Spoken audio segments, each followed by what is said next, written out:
What's up guys, it's your boy Alex and I'm about to go to the gym. I'm gonna go link up with my boy Jacob and I'm gonna bring you guys along so you guys can come hang out with us. Look at this dude.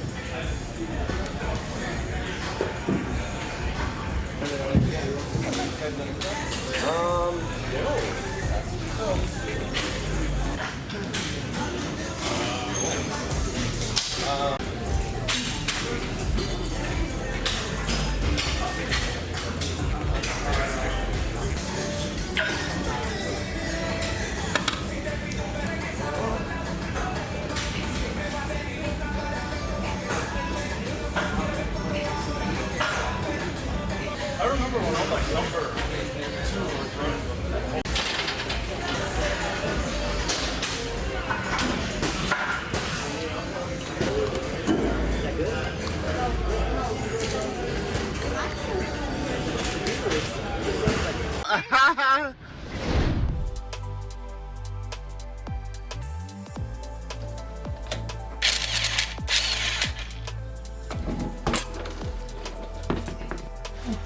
I'm trying to be Vinny Hacker by the end of this summer.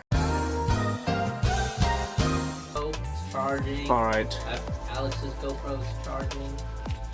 we got the diff fluid. And, I'm putting it in. Alright guys, diff fluid is changed. Alright guys. I honestly did all the work off camera. And then Alex just laid under the car and turned on the camera. Yeah, and started I'm tired of you. filming.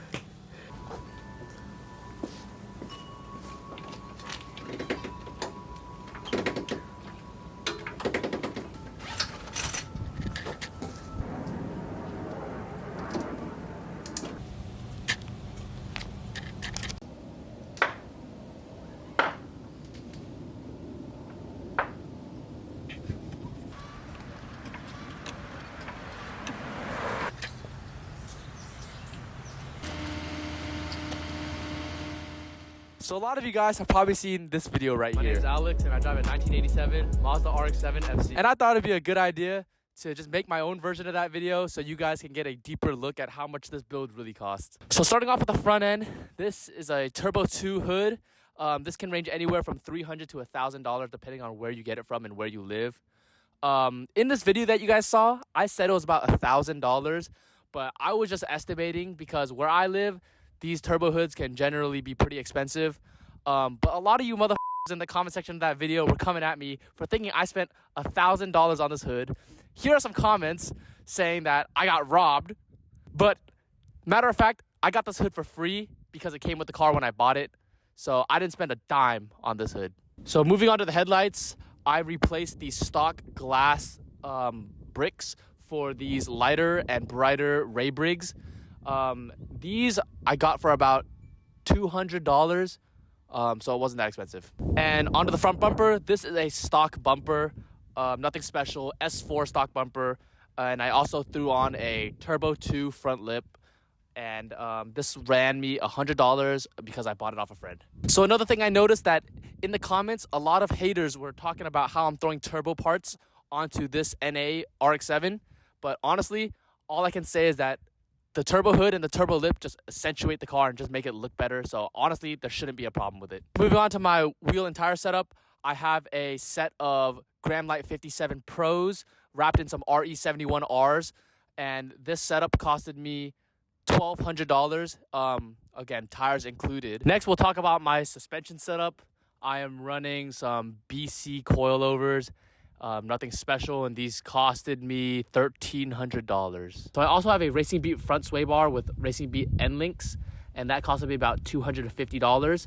I also upgraded my manual steering rack bushings, and that cost me about $30. And in the rear, I also have a rear steer delete That kit costed me about 60 bucks from PBM. I upgraded the brakes as well. I went with Hawk pads in the front, Hawk pads in the rear, and I also upgraded the brake lines to stainless steel, and this whole setup cost me about $500 more or less. Next are my side skirts. These are some RE style side skirts.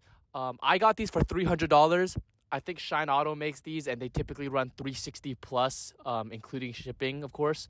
But I got these locally, so I paid less. Next, on the rear end, I'll start with my Kaminari Wing. These typically go for $300, I believe. Next is my Kaminari rear bumper. This typically goes for $500, I believe. And then my Racing Beat full exhaust. This runs from the header all the way to the exhaust tip here.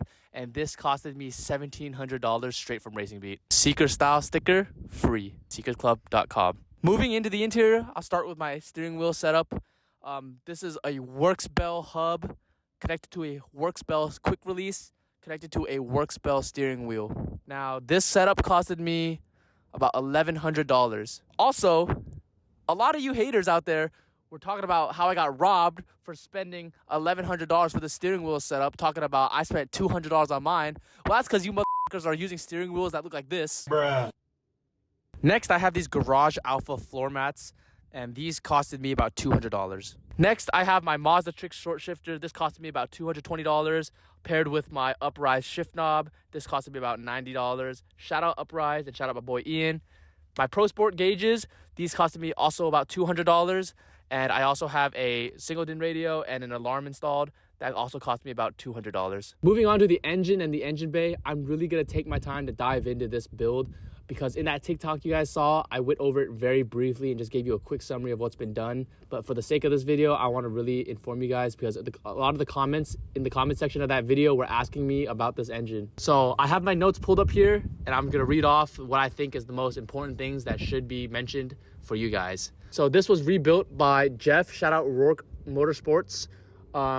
He's very well known in the rotary community for helping people with their engine builds, and including labor and in parts, I spent about $2,000, which is actually very cheap. So for the block itself, I have a 2mm cryo treated apex seals. It's just an option you can get from Atkins when you buy a rebuild package. I have all the O-rings and the side seals and the corner seals set, and those are also new. The irons themselves, those are from my good friend Vodak.